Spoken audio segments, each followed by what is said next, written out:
মোৰ জীৱনত এনে এগৰাকী ব্যক্তি আছে যাৰ সন্মুখত মোৰ তেওঁৰ বাবে থকা মৰম আৰু শ্ৰদ্ধাৰ কথা প্ৰকাশ কৰিব কেতিয়াও সাহস নকৰিলোঁ।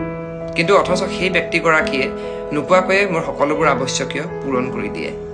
কেতিয়াবা সেই ব্যক্তিজনৰো ধনৰ মনৰ সমস্যাত ভোগে, তথাপি মোক উমান পাব নিদিয়ে। কিজানিবা মই কষ্ট পাওঁ।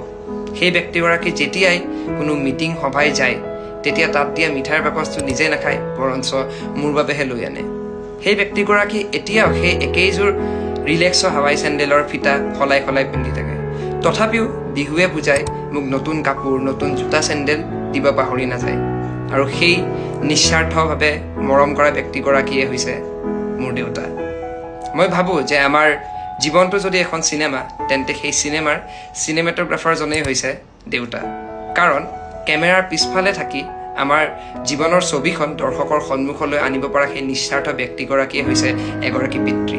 সেয়েহে আজি এই পিতৃ দিৱসৰ শুভক্ষণত মোৰ দেউতাৰ লগতে অন্য এনেকুৱা নিস্বাৰ্থভাৱে আমাক মৰম কৰা, আমাক একো কষ্ট পাব নিদিয়া পিতৃসকলক মই আজি এই পিতৃ দিৱসৰ শুভেচ্ছা জনালোঁ।